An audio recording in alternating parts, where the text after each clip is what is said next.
करती हूँ, अभिनंदन करती हूँ आज के इस कार्यकर्ता सम्मेलन की, क्योंकि आयोजक एक महिला है, हमारी बहन अस्मिता चंद जी हैं। तो मैं उनके लिए यही कहूंगी कि बाबा साहब डॉक्टर अंबेडकर ने यह कहा था कि किसी समाज की तरक्की, मैं उस समाज की महिलाओं ने कितनी तरक्की की है, उस समाज की महिलाओं ने कितनी उन्नति की है, मैं उससे आंकता हूं।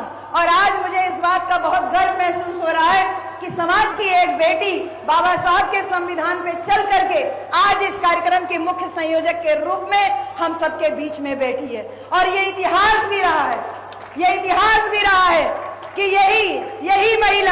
यही महिला अगर हाथ में कलम थाम लेती है तो वो माता सावित्रीबाई फुले बनती है। यही महिला जब हाथ में तलवार थामती है तो वो झलकारी बाई और लक्ष्मीबाई कहलाती है। और वही महिला अगर भारत का संविधान लेकर के समाज का काम करने के लिए आगे बढ़ती है तो वो बहन कुमारी मायावती कहलाती है। और आज माननीय बहन जी के आशीर्वाद से हम सारी बहनें जो यहाँ उपस्थित हैं, उन्हीं के आशीर्वाद से इस कार्यक्रम का सफल संयोजक एक महिला के द्वारा किया जा रहा है। समाज की तरक्की आपकी और हमारी तरक्की पे सीधे तौर पे निर्भर है। और साथ ही साथ क्योंकि आप क्षत्रिय समाज से भी आती हैं और यहाँ पर बहुत सारे क्षत्रिय समाज के लोग, क्षत्रिय समुदाय के लोग यहाँ पर उपस्थित हैं, तो मैं आप सभी लोगों को संबोधित करते हुए विशेष संबोधन यहाँ पे जो क्षत्रिय समाज है उनके लिए मैं यही कहूंगी कि हमारे बीच में बहुजन समाज पार्टी के इकलौते विधायक माननीय उमा शंकर जी अभी कुछ समय पहले इसी महीने में हमको छोड़ करके हमारे बीच में नहीं रहे। उनके सम्मान में मैं यही कहूंगी, ये जिस्म भी मिट जाएगा, ये रूह भी तज जाएगी। ये जिस्म भी मिट जाएगा, ये रूह भी तज जाएगी, बस मेरी सूरत, मेरी इंसानियत जिंदा यहाँ रह जाएगी। माननीय बहन कुमारी मायावती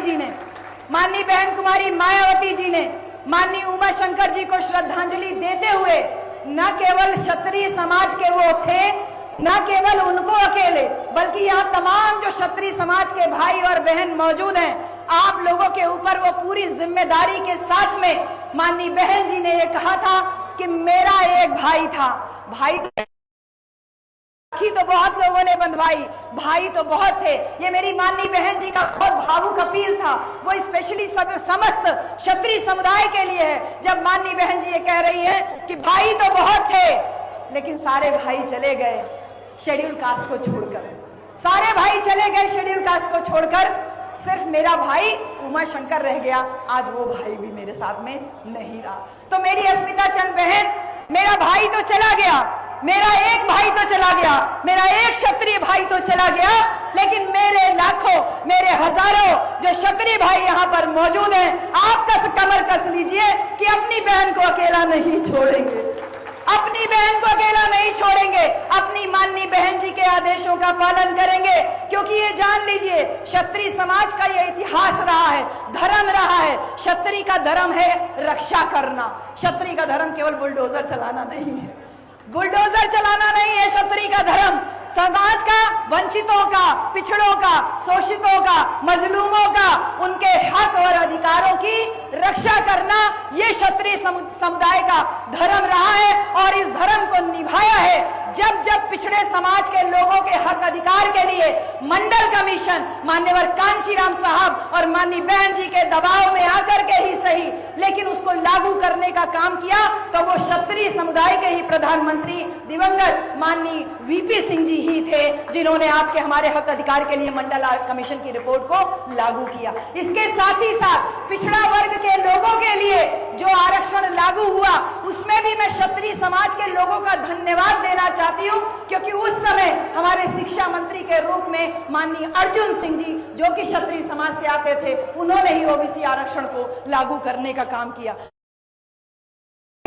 मेरे क्षत्रिय समाज के लोग, आप कमर कस लीजिए, जो बुलडोजर चला करके समाज के ऊपर शासन करना चाहते हैं, ये गोरखपुर की धरती है, जहां से चौरी चौरा की रेल भी नहीं बची है। हम फांसी चढ़ गए, अंग्रेजों के सामने नहीं झुके, तो हम बुलडोजर के सामने कभी भी झुकेंगे नहीं।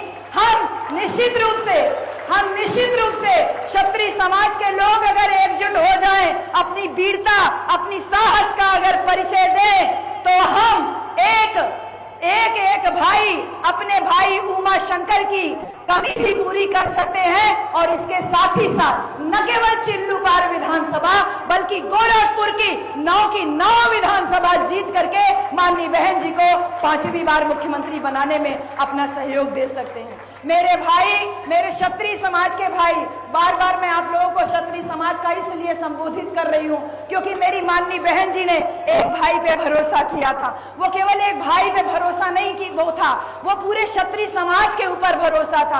जब माननीय बहन जी की आंखों में आंसू देखा उनको नमन करते हुए, तो वो आंसू एक भरोसे का आप सभी समाज के लोगों के लिए भी था। इसलिए मेरे क्षत्रिय भाइयों, मेरी बहन जी का भरोसा, मेरी बहन जी का विश्वास, इसका आपको साक्षी बनना है। आपको भी उस भरोसे को कायम रखना है, न केवल चिल्लू पार बल्कि इस पूरे गोरखपुर में अपना परचम लहराना है। क्योंकि न्याय की सही परिभाषा, न्याय का जो चरित्र है वो केवल और केवल क्षत्रिय समुदाय में ही देखने को मिलता है।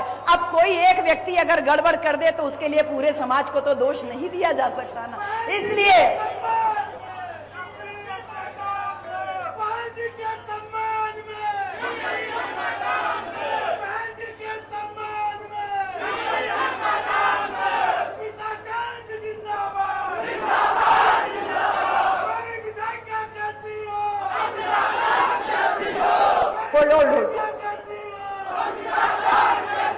मेरे क्षत्रिय समुदाय के मेरे भाइयों, बहुजन समाज पार्टी के वोटर्स और सपोर्टरों, अपना दिल थोड़ा थाम के रखिए, थोड़ा अपना इमोशन कंट्रोल करके रखिए।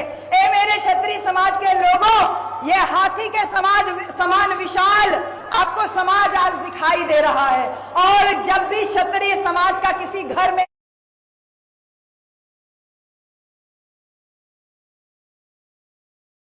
क्षत्रिय की वीरता का परिचय तभी होता है जब वो हाथी के ऊपर सवार होता है। मौका दिया है माननीय बहन जी ने आप सभी लोगों को, मौका दिया है आप सभी लोगों को कि जवाब दीजिए। जो घर उजाड़ रहे हैं लोग, जो बुलडोजर चला रहे हैं लोग, उनको जवाब देने का समय आ गया है। जैसे माननीय बहन जी ने 9 अक्टूबर 2025 को लखनऊ की रैली में जवाब दिया था, जो लोग कहते थे हाथी बूढ़ा हो गया है, हाथी बैठ गया है, हाथी डोल नहीं पा रहा है। माननीय बहन जी ने लाखों लाख, 15 से 20 लाख लोग जब लखनऊ की सरजमी पर इकट्ठे हुए, लखनऊ का चक्का जाम हो गया। सारे विरोधी पक्ष के लोग चारों खाने चित। माननीय बहन जी ने यह साबित कर दिया कि बैठा हाथी खड़े हुए गधे से ज्यादा ऊंचा होता है। मेरे साथियों, हिम्मत बांध लो आप लोग अपनी, हिम्मत बांध लो आप लोग अपनी। महिलाओं ने कमर कसी है इस बार। एक बहन मेरी यहाँ कार्यक्रम की आयोजक है, एक बहन मेरी लखनऊ में कुर्सी पे काबिज है, और यहाँ तमाम बहनें अपनी बहन का सपोर्ट करने के लिए यहाँ इकट्ठा हुए हैं। इसलिए मेरी तमाम क्षत्राणी बहनें, मेरी तमाम क्षत्राणी बहनें, आपको बाबा साहब डॉक्टर अंबेडकर ने भारत के संविधान के द्वारा अधिकार दिया है। उठिए, जवाब दीजिए, असल क्षत्रिय की वीरता का परिचय दीजिए, हाथी पे सवार होइए और 5वीं बार अपने आप को मुख्यमंत्री बनाइए। ज्यादा समय ना लेते हुए खाली यही कहूंगी कि माननीय बहन जी मजदूर की ताकत हैं, माननीय बहन जी बहन बेटियों की इज्जत है, माननीय बहन जी शोषितों की उम्मीद है, माननीय बहन जी इस देश की, इस राष्ट्र की एक नई दिशा है, माननीय बहन जी संघर्ष की मिसाल है, माननीय बहन जी समाज की एक निडर आवाज है, माननीय बहन जी समानता का पर्याय है, माननीय बहन जी सर्व समाज की नेता है। सर्व समाज के हित के लिए माननीय बहन जी के द्वारा जो कार्य किया गया, आज उसकी एक वानगी हम यहाँ चिल्लूपार विधानसभा में देख रहे हैं। तमाम लोग आ रहे हैं, गिरगिट की तरह रंग बदलने वाले लोग आ रहे हैं, जिनको ABCD नहीं सही से आती वो भी ज्ञान दे रहे हैं। हमारी बहन जी ने आपके लिए संदेशा भिजवाया है, कहा है कि ये साइकिल वाले संकीर्ण जातिवादी और चुनावी स्वार्थ के लिए गिरगिट की तरह रंग बदलते हैं, और जब इनका मतलब निकल जाता है तो गलतफहमी का शिकार होके तुमको कहते हैं कि चवन्नी से रुपया हमने बनाया, जबकि हकीकत बात यही है कि इस सोए हुए समाज को वैल्यूबल, इस सोए हुए समाज की कीमत का एहसास साहब कांशीराम ने कराया, तब जा करके इनकी साइकिल वालों की पार्टी बन पाई। इसलिए गलतफहमी में ये ना रहे मेरे साथियों, हमको अपने चारों तरफ जो शत्रु है सब पे नजर रखनी है, लेकिन स्पेशल नजर वो गिरगिट की तरह रंग बदलने वाले लोगों पे रखनी है, क्योंकि ये ध्यान रखना है कि वीरता क्षत्रिय की संघर्ष बहुजन का अगर साथ मिल जाए तो इतिहास बन जाएगा भाईचारे का, इतिहास बन जाएगा भाईचारे का। इसलिए ये भाईचारा बना के रखिए। आज के इस कार्यक्रम सम्मेलन में ये ध्यान रहे कि न जात पात की बात होगी, न ऊंच नीच का शोर होगा। अब जो भी सवेरा आएगा वो समता का नया दौर होगा। जब एक सुर में गूंजेगी इस बहुजन समाज की आवाज, तब हर मजलूम के चेहरे पर हक का एक नया नूर होगा। मौका मिला है अपनी गलती सुधारने का। खोपड़ी पे संविधान रख करके चलने वाले लोग कभी संविधान को बचा नहीं सकते। मुद्दा संविधान लागू करने का है, और माननीय बहन जी की 4 बार की सरकार में संविधान लागू हुआ है, और उसी संविधान को पुनः 100% लागू करने के लिए 5वीं बार आपको हमको अपनी बहन जी के साथ में, अपनी बहन जी के सपोर्ट में चलना है, क्योंकि वो तमाम युवा नीला झंडा बांध करके तुमको बहकाने के लिए आते हैं। तुम्हारे सामने नीला झंडा पहन करके किसी किसी के दरवाजे पे 1 सीट 2 सीट के लिए आंसू बहाते हैं। तो मेरे साथियों ये ध्यान रखना, मेरी बहन जी कभी किसी के दरवाजे पे नहीं जाती। मेरी बहन जी कभी किसी को रात के अंधेरे में छुप करके गुलदस्ता देने नहीं जाती। मेरी बहन जी कभी भी छुप के रात के अंधेरे में बिरयानी खाने नहीं जाती। मेरी बहन जी ने 9 अक्टूबर को ऐलान किया था कि मैं जो कुछ भी करती हूँ डंके की चोट पे करती हूँ, खुले आम करती हूँ, मुझे किसी से भय करने की जरूरत नहीं है। इसलिए नौजवान साथियों, अगर तुमको कोई नीला झंडा बांध करके तुमको बहकाने के लिए आए कि मैं तुम्हारा साथी हूँ, मैं तुम्हारा हितैषी हूँ, तुम्हें मूंछों पे ताव दे करके जय जय भीम का नारा लगाए, तो ये ध्यान रखना कि नीला झंडा के साथ में, नीला गमछा के साथ में अगर उसके साथ में हाथी निशान नहीं है तो वो हमारा साथी कभी नहीं हो सकता है। इसलिए ऐसे चमचों से सावधान रहते हुए अंत में केवल एक बात कह के अपनी बात समाप्त करूंगी कि मेरी बहन जी के लिए, ऐ बहना तू सलामत रहे, ऐ बहना तू सलामत रहे, तूने शेर के बच्चे पाले हैं। ये जितने बैठे हमारे मंच पे और सामने साथी, अरे बहना तू सलामत रहे, तूने शेर के बच्चे पाले हैं। 2-4 हुए गद्दार तो क्या, करोड़ तेरे रखवाले हैं, करोड़ों तेरे रखवाले।